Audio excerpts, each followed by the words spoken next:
Welcome to episode 39 of FBI Retired Case File Review with Jerry Williams. I'm a retired agent writing crime fiction inspired by actual FBI cases.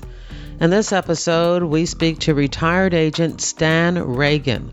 Stan served in the FBI for 29 years. During his career, he was a member of SWAT, the coordinator of the Evidence Response Team, ERT, and worked crisis management matters, both as an agent and a squad supervisor.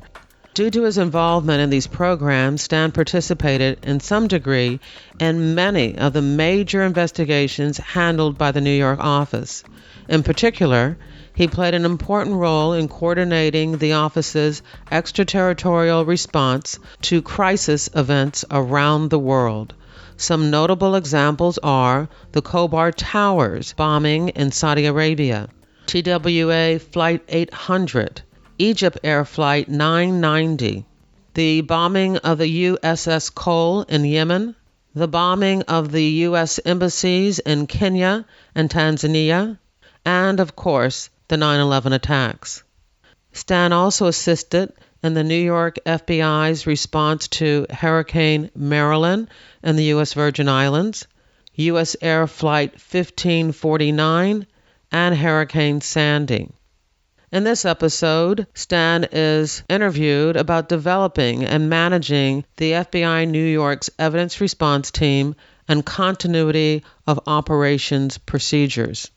He talks about a particular case in which he and members of the ERT found human remains in a collapsed building in Harlem while assisting one of the New York Division squads on a drug case.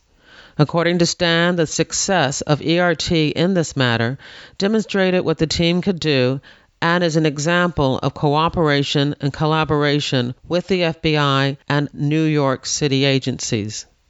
Prior to retiring, Stan served as a senior advisor to New York field office executives, developing continuity of operations plans and procedures.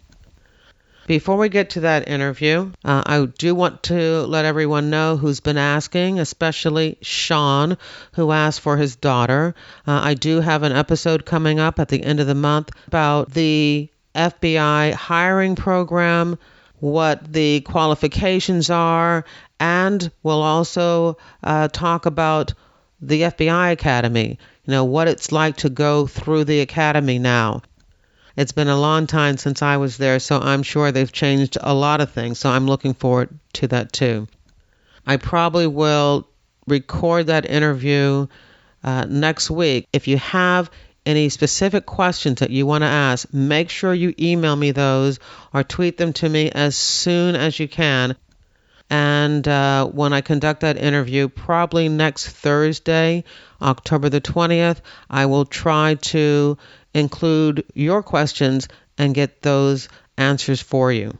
I do want to bring you up to date on Pay to Play, my novel about a female FBI agent investigating corruption in the Philadelphia strip club industry. It's still doing well. Thank you for reading and reviewing it. Thank you so much for your support. Now here's the show. Hi everyone, I want to introduce my guest for today, Stan Ragen. Hi Stan. Hello, how are you? I am doing great. Now, this is going to be a different type of interview. Normally, we just concentrate on a case, but for you, you have been integral in many of the programs that have been established in the New York office and in the Bureau. We're talking about evidence response team. We're talking about crisis management. So we're going to be talking a lot about those programs, how they were built up and why they were built up, and then talk about some cases that related to your participation in those programs. But before we get to that, I want to talk about you. I want to learn a little bit about when you joined the FBI and why you wanted to be a special agent. Well, thank you. I joined the FBI in June 1987. Before that, I was a local cop for 5 years. And ever since I was of high school age, I wanted to join the FBI. I mean, the brand was very well known. My grandfather dated somebody whose son was an agent, and it was somewhat mysterious. And for me, it was actually a weird way because it came about by accident. What I mean was, I wrote to the FBI back when I was in high school, and they came back and, the requirements were, your vision had to be no worse than 20/40, so that knocked me out of the box. So I kind of forgot about that for a while. And when I was on the police department, one of the other officers was applying for the FBI, and he showed me what the requirements were. So the vision requirements loosened up a little bit, and it's sort of like, well, gee, now I can apply. I had just gotten my degree. I went to night school, so I was a little bit late on that. It took 3.5 years, but I actually got my commission, and I was very happy to see that. So how old were you when you joined? I was 29, just under 30. Yeah, that's the average, I understand. And that's the average, too, which I was actually surprised about. I just would never thought that I'd have a dream like that to be at what is the premier law enforcement agency out there, and to learn what they have to offer and just do the things they do. And, I would say to people that I would never have met the people, gone places, participated in things in my life if it wasn't for the FBI. And now that I'm retired, I actually miss a lot of the people that I work with. Were you always in the New York office? When I went through in 1987, it says if you wanted to go back to New York, more than likely you would. I was from the area. I had actually recently got married, so I thought that at least initially, I'm familiar with New York and comfortable with it. Let me try that office. I put in, I got it, and time just flew by so fast for me that before you know it, that's basically where I stayed. And so before you began running some of these programs, what kind of assignments did you have? I was working terrorism, basically, and then I was a technically trained agent for a while as well. At what point did you start working with ERT? And I think you're going to tell us about one of the cases that you believe really gave a boost to the program in New York. I became coordinator of the evidence response team in 1996. And the case I would like to share with you is a case where a joint task force of FBI and New York Police Department detectives, they call it Operation Doomsday, but it was after a specific, very violent drug gang that operated out of the Bronx and Harlem. And what makes this case very unique and put the evidence response team in New York on the map was that I was able to collaborate and coordinate with a host of city agencies, namely the New York Police Department, Sanitation Department, and Housing and Preservation Department, to conduct a search operation that lasted a week, which was very successful. And the fact that the human remains were in a collapsed building added additional concerns, certainly of safety, for those that were conducting the search. What I found out was that the agents and professional support that were on this team were basically looked at as a search team, just a surge of people to go out and do different things. I didn't believe that the agent population understood what our technical capabilities were. But more importantly, one of the bigger challenges in New York was to develop that collaboration and cooperation among other agencies. Dealing with the New York City Police Department, who has resources that are almost unbelievable. When I was in the SWAT program, I prided myself in meeting people that were basically within our area that we were looking into. I mean, developed a very good relationship with the emergency services unit, so much so that I was over there all the time. I would ride with them like on a midnight shift, do a lot of the management on a first-name basis. And I carried that over with this particular case. And what happened was the case agents on this particular matter, they developed information of human remains in this partially collapsed building. And it was Bradhurst Avenue, and I want to say it was West 147th Street. So why did the building collapse? Was it because it was old, or... It was just an old, run-down building that housing and preservation took over years before, and it was unoccupied, and it was just rotting away. And I got a couple photos. I had yet to find the video that I took, which would kind of give you a good flavor, but I did find some of the original crime scene photos that would show you what the kind of like the conditions we were looking at. And the case agent said, hey, got reports of human remains in this building. Can you help us? All right. So why is the FBI involved in a case where there's human remains in a collapsed building? What's the jurisdiction? This was a notorious crew at the time called the Preacher Crew, which there was the leader was a guy, the Preacher they called him, or the Black Hand of Death was a guy named Heatley, Clarence Heatley, and then his top lieutenant was a guy named Cuff, which is a former lieutenant on the Housing Police Department. And they were running rampant in the drug trade from the Bronx and Harlem. And the FBI had a drug task force at that time, and it was Operation Doomsday. So the Bureau was running it from federal jurisdiction with the narcotics, and the PD was running it from their end to try to find human remains. Now, you're true, they were trying to link the crime to this guy. It wasn't necessarily we would process the human remains. And that's where the collaboration really came in well for us, because ahead of time, I met with my friend in the emergency services unit, and I also met with the commanding officer of the crime scene unit to basically lay some groundwork on, this is what we're going to do. How do we, A, make it safe? How do we approach this? How do we gather the resources? And when we find remains, how are we going to process this correctly so we make sure that there's no inadvertent mistakes being done? And all this done was ahead of time. And the hard part was basically gathering the resources to search this building.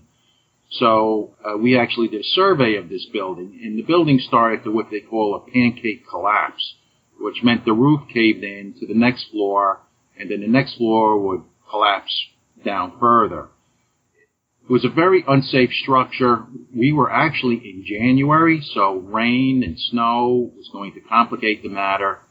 Through basically, lieutenant on the police department and me, we really weren't high-ranking people, but we were able to gather enough resources and cooperation of other city agencies to develop a plan that we're going to find human remains in this thing, but it's something that's probably going to take us a number of days.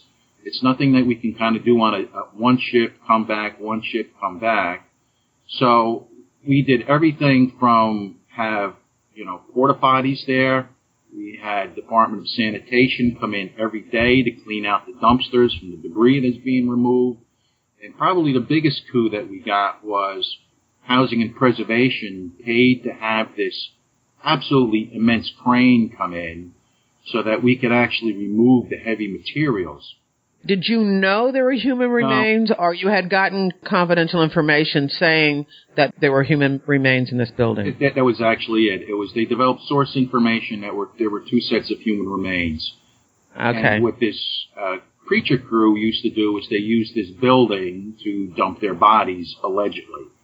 Okay. One thing after, doing evidence in the New York field office, for some reason, finding human remains was very, very tough for us because it was always based upon source information, and whether the remains were even there in the first place was suspect. But what made this particular one challenging is that if you think about it, what better place than to throw human remains than in the building that's collapsing? Because the collapsing of the building itself is going to hamper or destroy a lot of your evidence. And secondly, who in their right mind is going to go in there and look for it because it collapse on you? So some of the interesting things that we did was that the police department actually built a hatch for the roof, which we called the dance floor. And every night, this crane would basically patch the roof to make sure that, rain or snow or just the weather itself didn't go inside the building.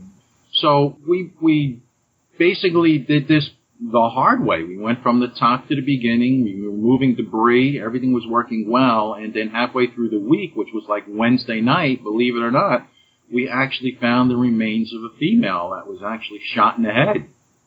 So there's no doubt that it wasn't just an accidental person who went in there and absolutely no died of an overdose. Right, no. And our plan worked perfectly. I called my contact in the crime scene unit. They were aware. They came by, and we assisted them into bringing the body to the medical examiner's office. And from what we were told is, finding those remains were integral for it got removed to federal jurisdiction. And these two main people basically plea bargained the death penalty to life imprisonment where they are now. So the the people, this one female that you found, was it like a witness intimidation thing? Why was she shot in the head? It was. I never got the true answer to that but there was some reason why they wanted to get rid of her. I just think that she knew what was going on with the gang, and they would just dump their victims in this building. Now, we never did locate the other alleged victim that was in the building. I mean, by Friday, which was the fifth day, we basically emptied out to the first floor of the building. We couldn't get to the basement. So, is it possible there was something else in there? I guess there was, we don't know. And the thing of it is when housing and preservation came back when we were getting near the end, I asked them, well, what are you going to do with this building now that we cleaned it out? And they said, well, we're going to blow it up. So that's exactly what they wanted to do, and that's exactly what they did. So whether that source information for the other body was true or not, we'll never know. But we did find that one remains, which I think made their case. And that is what basically made the evidence response team program in New York, because the case agents couldn't believe that on a handshake that we were able to muster basically a small army that went around the clock for a whole week. Was there training at that point in time? Were the agents and this was agents and support people and on the evidence response team, yes? Yes. No? At that time, we were basically funded for 24 people, and that funding meant that we got an allocation of a few $100s to buy safety gear and any other equipment that we needed. And, this was at a time when the program in New York was at its infancy, so we really didn't have a whole heck of a lot. I mean, we had a hand-me-down truck from the SWAT program. It held whatever gear we had, and that was it. But this thing, when we did it, in addition to handling some other big cases like TWA 800 and some of the extraterritorial thing, was the jettison of building this program to where we got new vehicles, some additional supplies, and support from the office to go out and do this. And I really made an effort to be a cheerleader for this program, to say, hey, this is what we found, and this is how we did it, and this is the techniques that we can bring, because the general agent population didn't have access to, alternate light sources and chemicals to find blood. But I think our biggest strength was that we had a relationship with the, law enforcement community and city agencies that, we could bring a lot of resources together, and I did that many, many times over the course of my stewardship of the program. In fact, there was one time in Brooklyn, they wanted us to find human remains in this vacant lot. And this was one of the few times that it was classic. I mean, I walked into this lot, I could see the depression, the ground was different. I says, there's definitely something buried here. But the challenge we faced was we were, again, in the middle of winter. So if you took a pickaxe and you hit the ground, you might as well have been hitting concrete. It just moved. But because I had the relationship with the police department, they came by with this pneumatic jack that cut through that ground like a hot knife through butter, and we found human remains. So it was more about equipment and techniques. It was and partnerships, it sounds like. Partnership that, All right, so what was happening before this program, before ERT began in its infancy? If you had information about human remains, who would be going to locate this? How would you get this, evidence? I think what happened back before then was that each squad handled things differently. And if it was a reactive squad that was a task force, back then you had a bank robbery task force, you had the drug task force. Now it's all terrorism task forces. But I think basically they relied on the local police department to help them. And the difference is with the ERT, you have a dedicated group of people who may be working a variety of different violations, but they're all trained and they work as a team to do this evidence recovery. Is that the difference? That's the difference. And the case agents loved it because when they wanted to process a car, we all did fingerprint classes at, Quantico, In fact, that was one of the fun things that I did. And I used to do very good at classifying fingerprints. By the time I got out and I was in New York office, I never done any of that stuff. I couldn't do that again. So now we had people that were actually trained that used those skills over and over again. And they liked searching and finding stuff. And what made the program in other offices was like San Francisco. They had, the Polly Class case. They found a fingerprint. There was something that made this program in those individual offices very, very valuable. And for some reason, New York didn't take off until a little bit later. And what my approach was, I used my skills I developed in the Special Weapons and Tactics team to give them some kind of structure and training and keep it fresh. And once the office saw that what we can develop, it was like one nonstop shopping. If they had any kind of forensic capability to it, it was not a search team. It was not a white collar squad had X amount of boxes to look for documents. There had to be some sort of forensic edge to it because that's what I wanted this program to develop into, and that's exactly what it did. And once the successes were documented, because I used to do on my own, I used to do a report every month just to show to my supervisors and management, this is how active this program is. Not only what cases we're working, but what training we're doing, what outreach we're doing. It actually became very valuable. And to show you how successful it was, when I took it over, they were being used as a program 3 to 5 times a year. By the time I was done, we were 50, 60 times a year. So it was a very, very active program. And it grew, and we got many more, equipment and training opportunities. And I'm very happy. And even after I left, it grew further. So I was very happy to kind of take that off the ground for the New York field office. Now, the people who were on the ERT were all volunteers. Let's say that there was and you mentioned this briefly, that there was an extraterritorial case, say name a place that you went.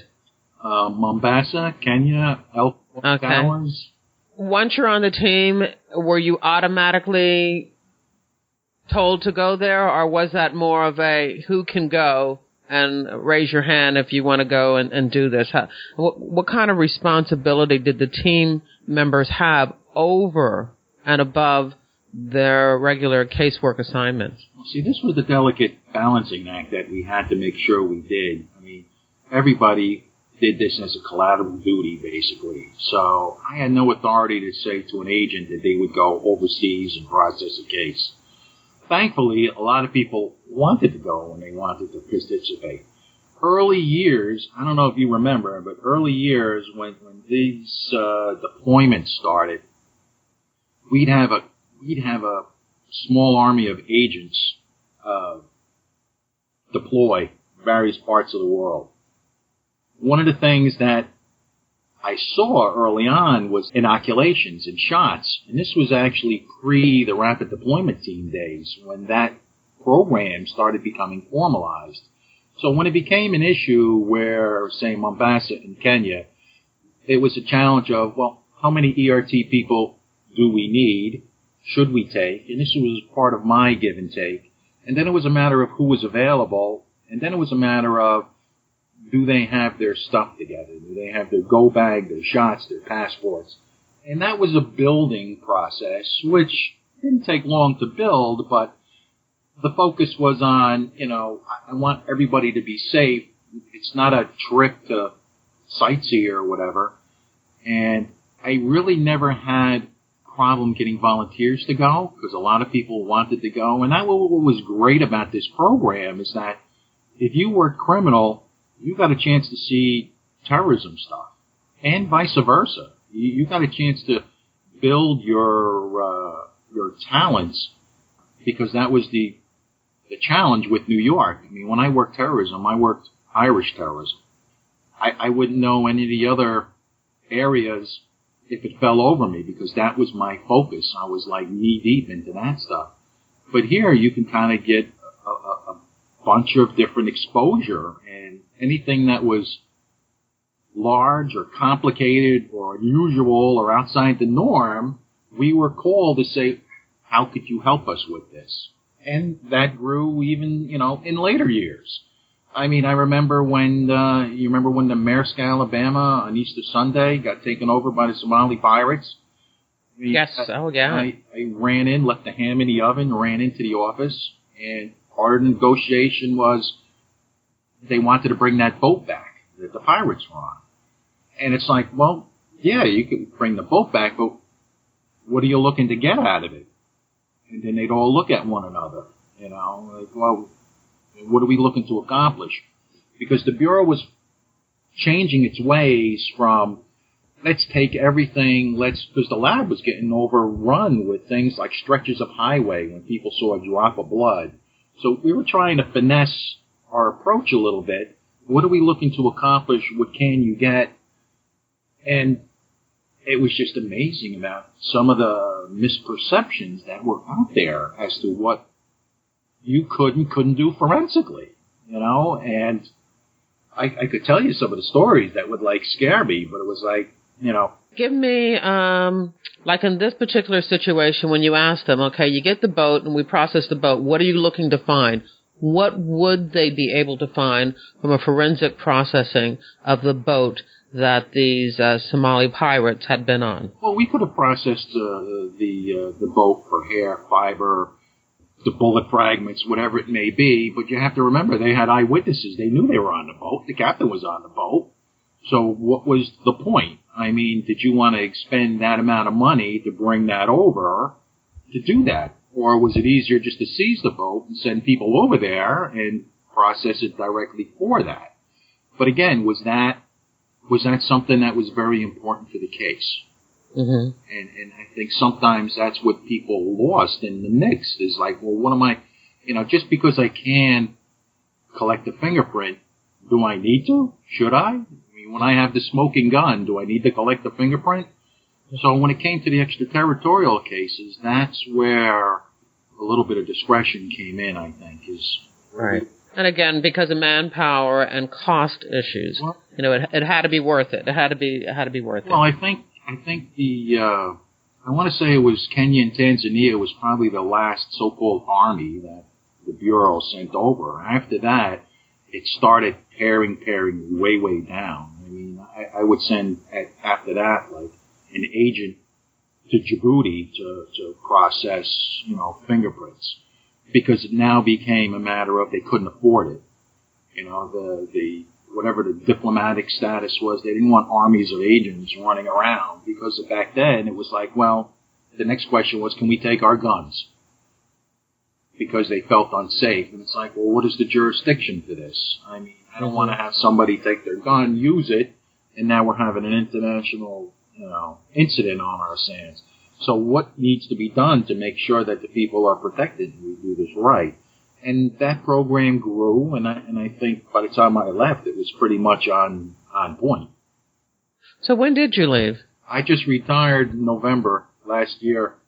Oh, okay. So you can really give a good understanding of how the program evolved from what happened when you first got it up and running and what's going on now. Yeah, no, I mean, I was the ERT coordinator. I was on that program from 96 I left right after the World Trade Center, and then I went on a crisis management squad, of which the ERT was a part of it, so was SWAT, and then I became the supervisor of crisis management after a break doing something else, I think in 2005 or so. So I was actually very happy to see how this program started with, when I said earlier, we basically had nothing in hand-me-downs to, and it was done after me, I can't take credit for it, actual offsites with equipment that was like, it boggled my mind that there was that much effort put in for it. But when you produce results, and that's...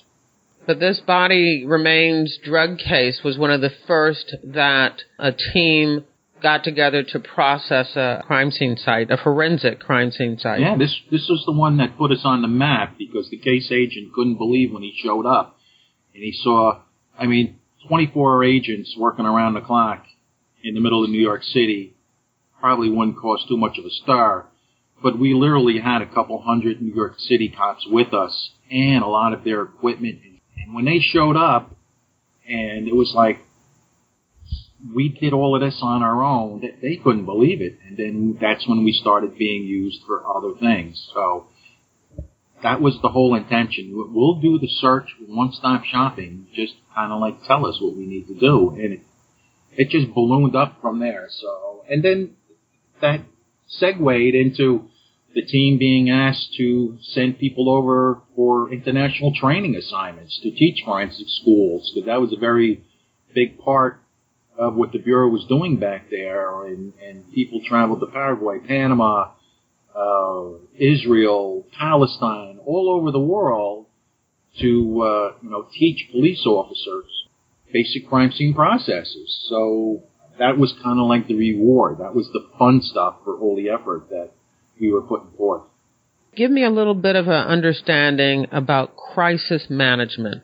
Can you explain what crisis management is and what the Bureau's responsibilities? Because I do want to get into situations such as Hurricane Sandy, because now that's a national, a natural disaster, and I understand that you played some role in that too.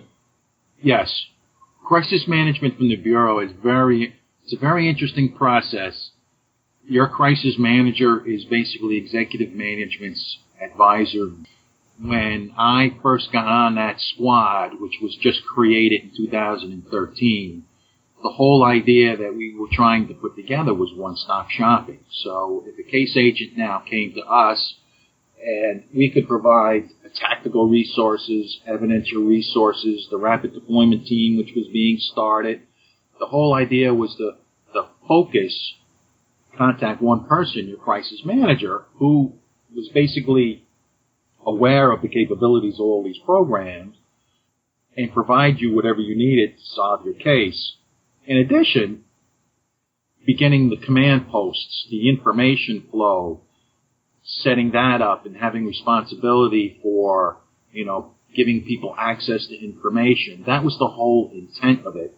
And again, I felt that took a while to settle in. I was actually amazed that, we had our op center, but that was actually outgrown. That was really the size of a conference room.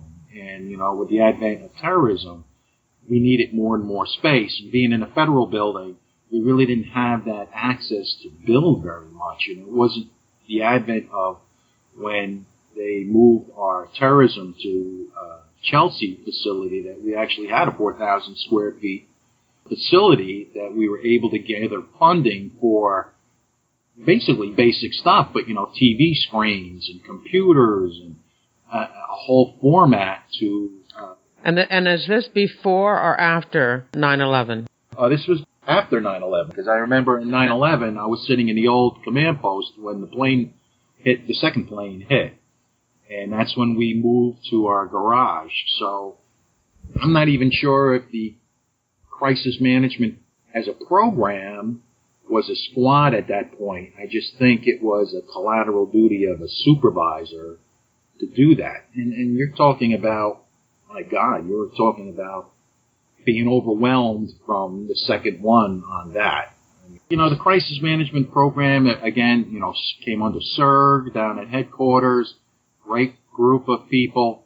But again, how do we meld that and how do we sell that? Again, it was selling that to the office. It was like, this is what we can do for you. And certainly with the advent of terrorism, we were very, very active in doing exercises, everything from train exercises to building exercises.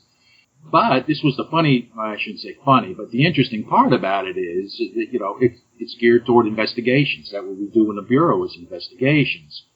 Now, when you're talking about Hurricane Sandy, I'll always say that Hurricane Sandy was the crisis that had absolutely no FBI jurisdictional component to it.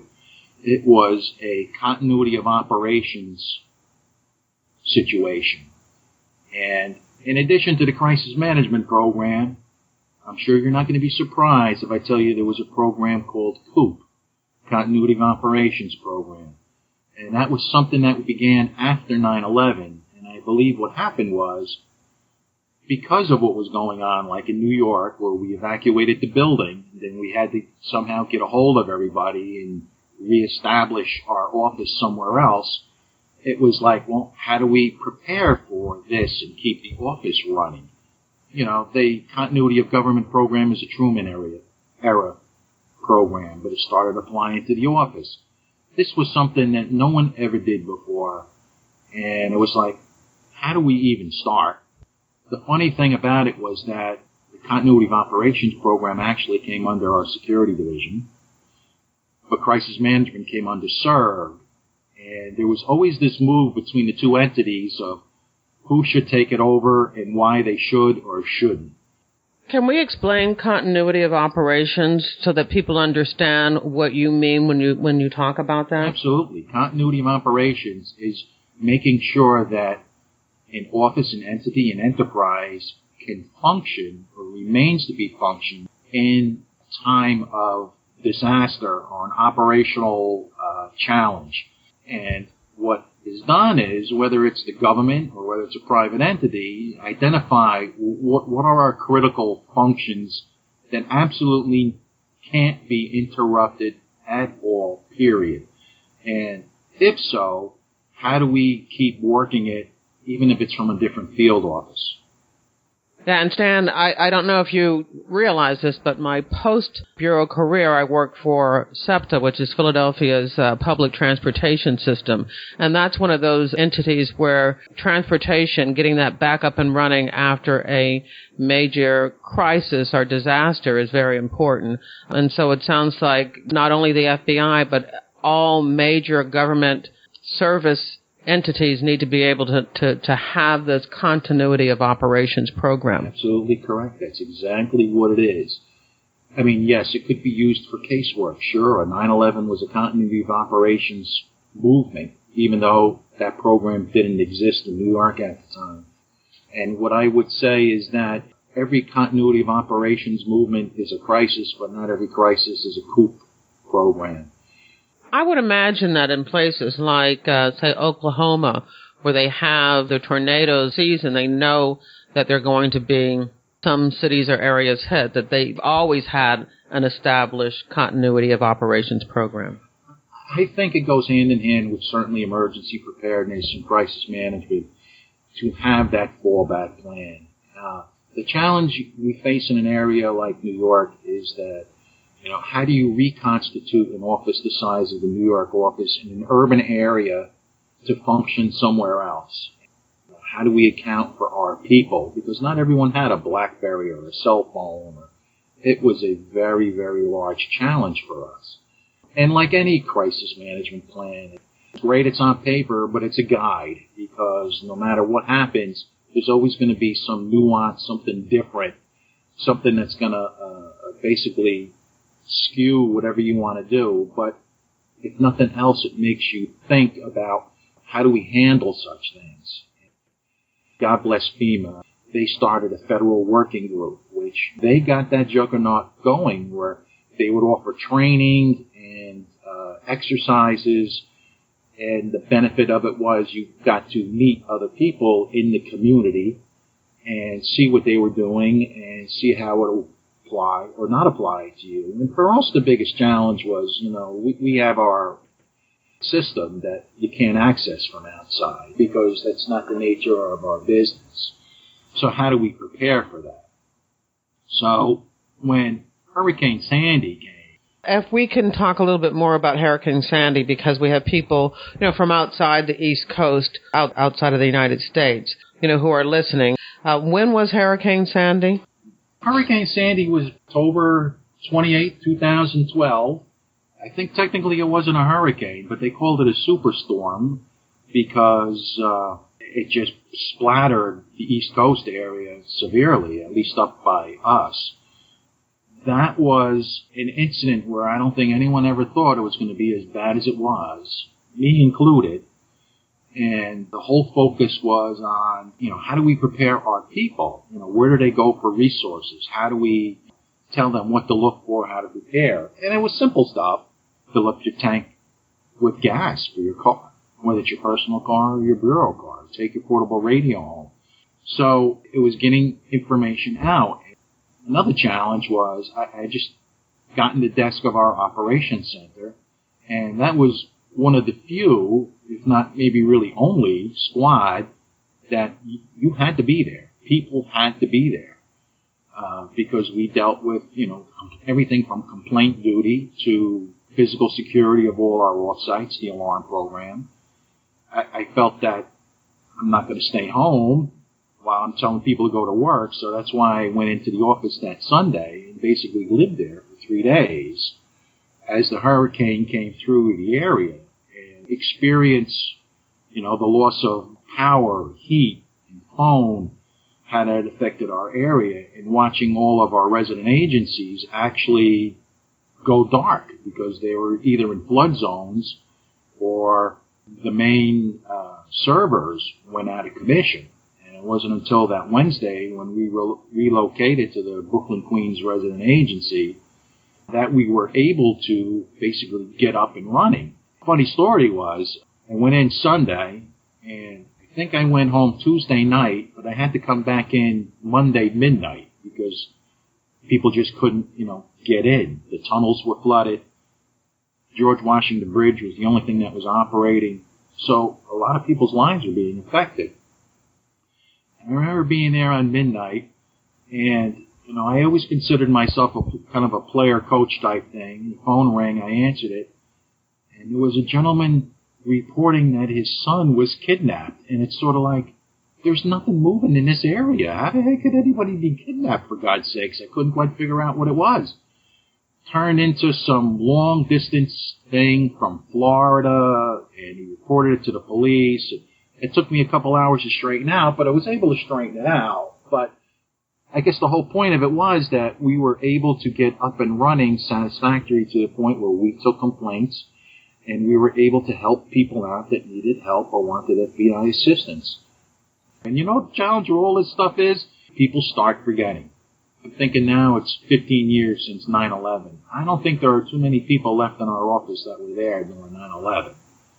And I don't know, I just think people forget.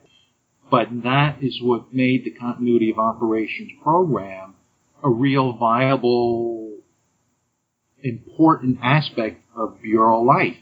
And even though there was no case, because usually when it comes to these things, crisis management-wise, you're going from 0 to 100 in the blink of an eye.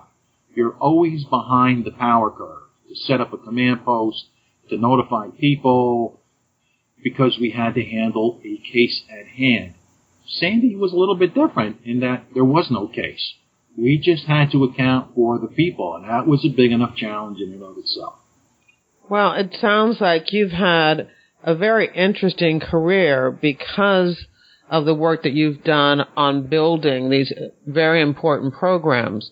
And I take it that most of these programs, the reason for them to be created, both domestic and international terrorism, was behind the creation or the need for a lot of these programs. Correct. You're right. You're absolutely right. I remember when I worked terrorism, we were a branch. There were 3 squads, 1 domestic, 2 international. Now it's own division with SACs and ASACs and squads that are handling so much work, and they're probably still overworked. And that drives a lot of these programs, because the resources that are needed to combat this threat is like unbelievable.